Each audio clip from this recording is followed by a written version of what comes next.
Bonjour à tous. Aujourd'hui, je vous emmène découvrir la biodiversité des bords de Seine.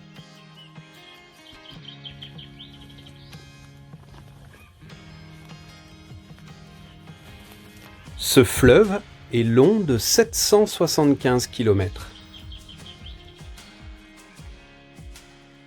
En Île-de-France, la Seine est particulièrement sinueuse. C'est le cas ici, autour de Maisons-Laffitte.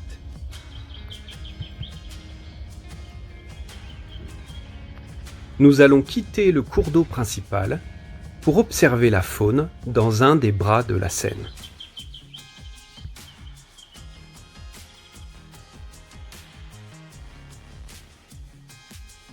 La faible déclivité de la vallée permet un écoulement d'eau calme.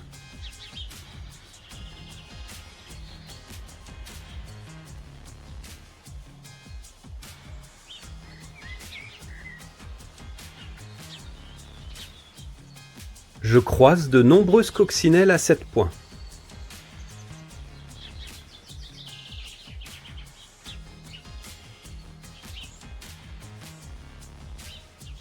Contrairement à la dernière fois, ce n'est pas l'espèce asiatique, mais celle originaire de nos régions.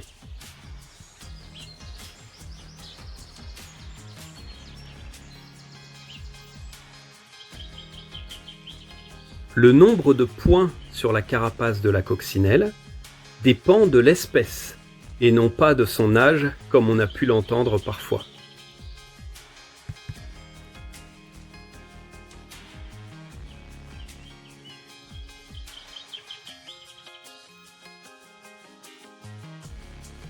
Les couleurs vives de ce coléoptère signalent aux prédateurs qu'elle est amère ou toxique.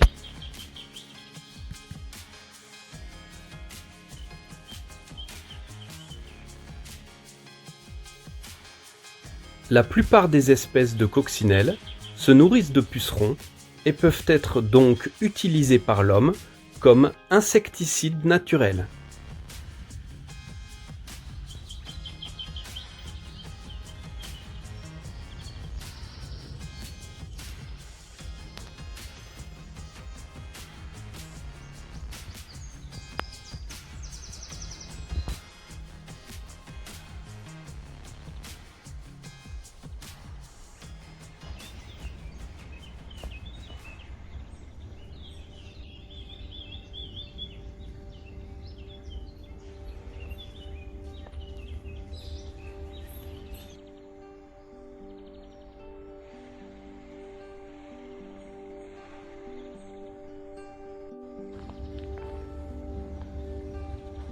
Ce bras du fleuve, sauvage et non navigable, permet la préservation de nombreuses espèces animales.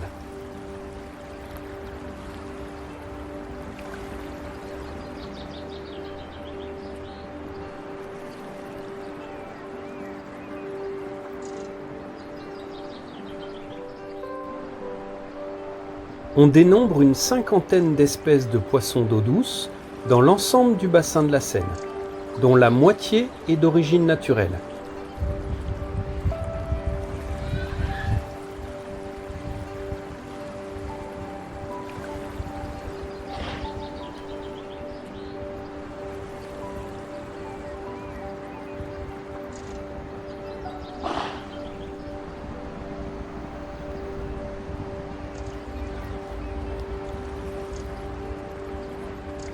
Ces poissons que nous venons d'observer sont apparemment des chevennes.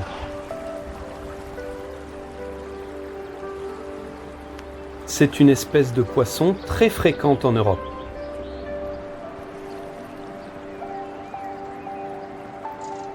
En été, on le voit souvent en surface, proche des berges, à la recherche d'insectes. Alors qu'en hiver, il vit vers le fond.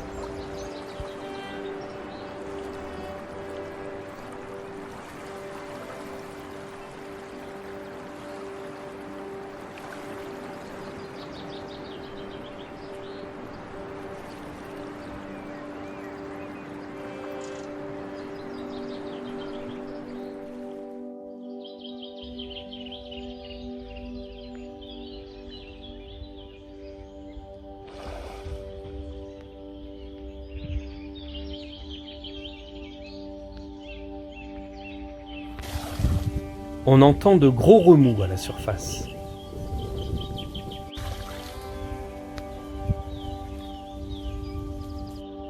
Ce sont d'énormes carpes communes qui remuent le fond à la recherche d'invertébrés dont elles se nourrissent.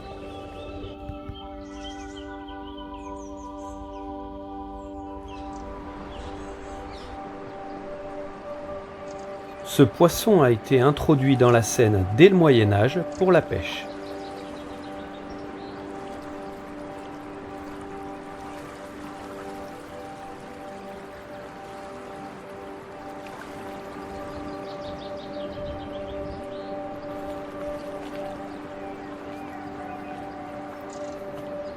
La carpe commune se reproduit de juin à juillet dans les eaux peu profondes.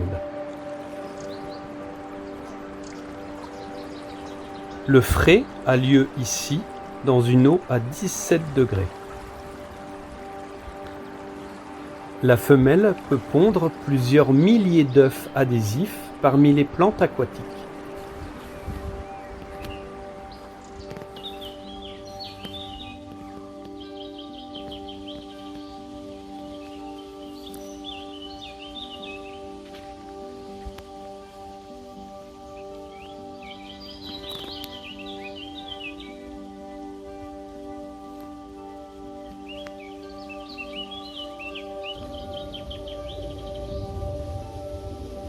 Les zygoptères, ou demoiselles, se distinguent des libellules par leur corps plus fin et leurs ailes qui se replient quand elles sont posées.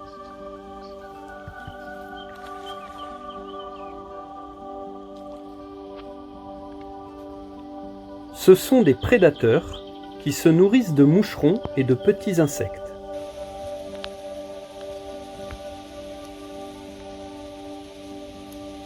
Les demoiselles sont les proies de nombreux oiseaux, araignées et amphibiens.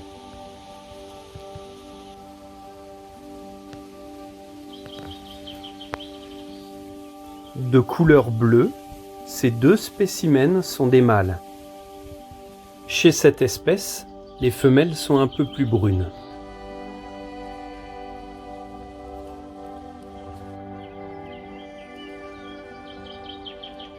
Les mâles sont nombreux et peu auront la chance de s'accoupler avec une femelle.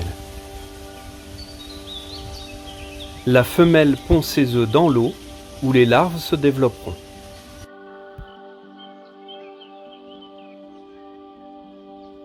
Une femelle canard colvert et ses deux petits.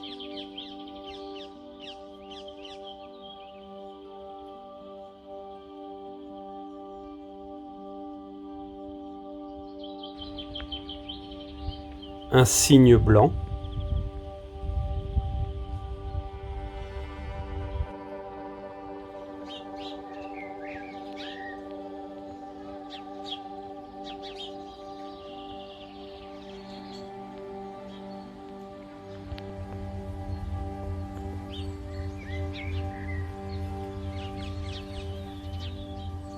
je viens de voir passer un éclair bleu. C'est un martin pêcheur d'Europe. Il a attrapé un poisson. La présence de cet oiseau est un bon indicateur de la qualité de ce milieu aquatique. Bien caché dans les buissons, je n'arriverai pas à m'en approcher davantage.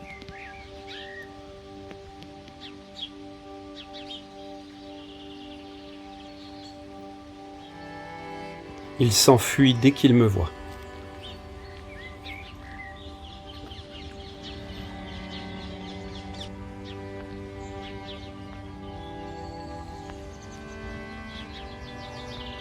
Voici des grenouilles rieuses. On les distingue du crapaud qu'on avait croisé la dernière fois par leur museau plus pointu.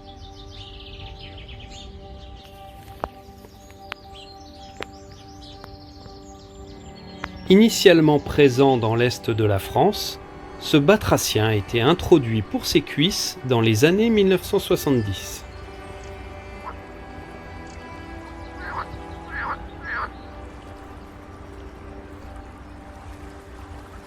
Les mâles possèdent 2 sacs vocaux. Ils sont généralement plus petits que les femelles. Les individus de taille supérieure à 10 cm, comme celui-ci, sont presque toujours des femelles.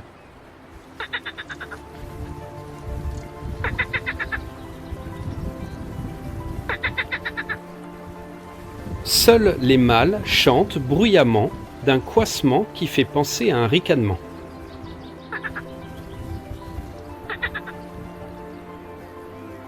D'où leur nom de grenouille rieuse.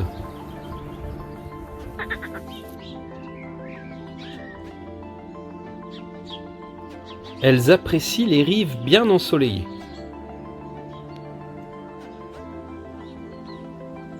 Avec mon épuisette, j'ai attrapé quelques poissons juvéniles, ainsi que quelques têtards de grenouilles.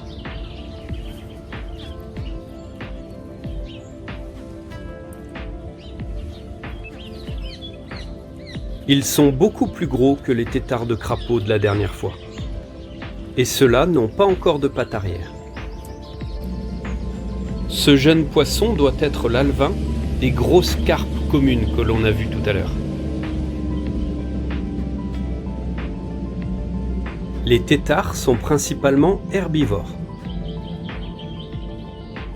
Leur développement dure entre 4 et 5 mois.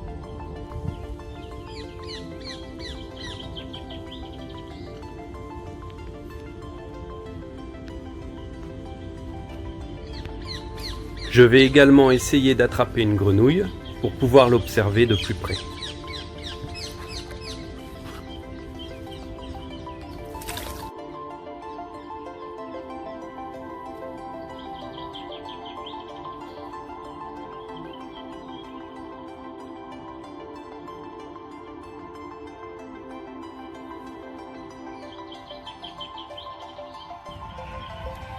La grenouille rieuse est souvent le seul amphibien présent dans les plans d'eau riches en poissons.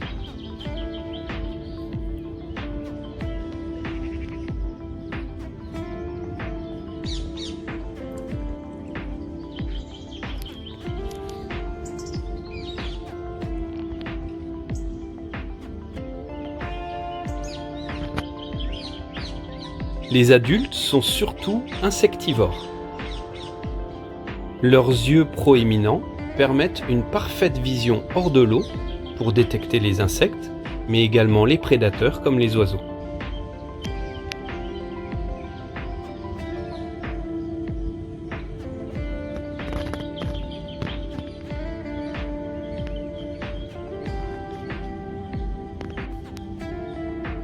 Observons ces couleurs d'encore plus près.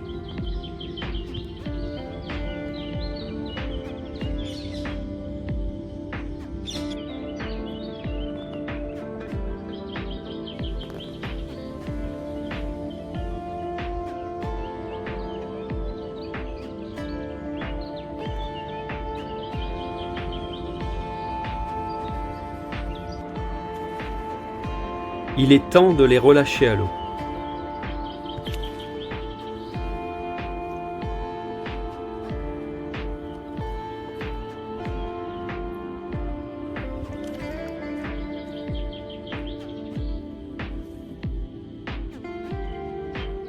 Leur mode de vie est aquatique et elles ne s'éloignent que rarement de l'eau.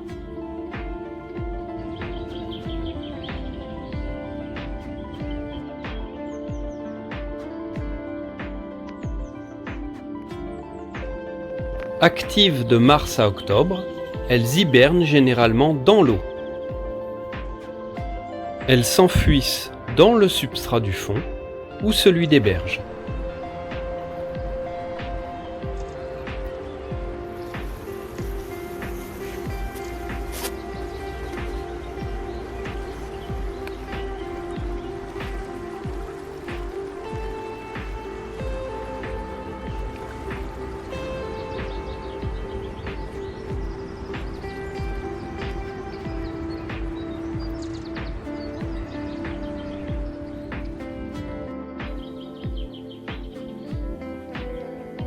Depuis le début de ce tournage, on entend des cris d'oiseaux exotiques.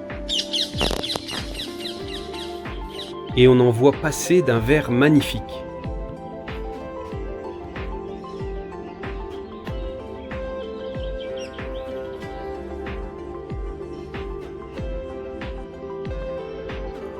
Ce sont des grandes perruches à collier. D'origine afro-asiatique, elles se sont acclimatées en Europe de l'Ouest.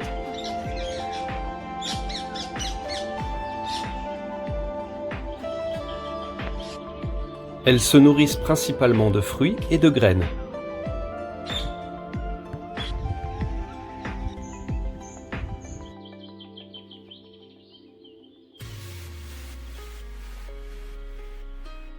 Ce spécimen est probablement une femelle ou un juvénile, parce qu'il n'a pas encore de collier et que sa queue est plus courte. Ses couleurs sont vraiment superbes.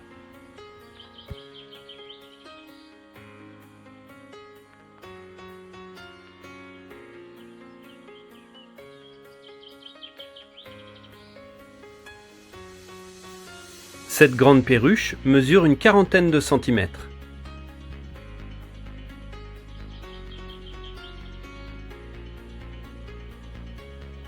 Elle est couramment élevée en captivité. En Île-de-France, les premiers individus ont été observés à proximité des aéroports d'Orly et de Charles de Gaulle, d'où elles se sont probablement échappées lors de transports.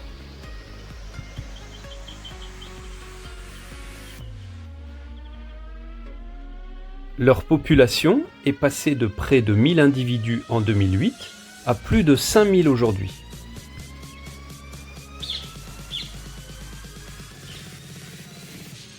Ces perruches vivent en groupe.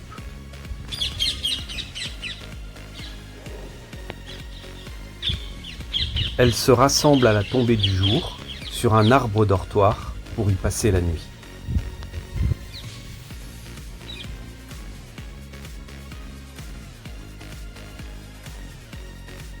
C'est fini pour aujourd'hui. Au revoir, à bientôt.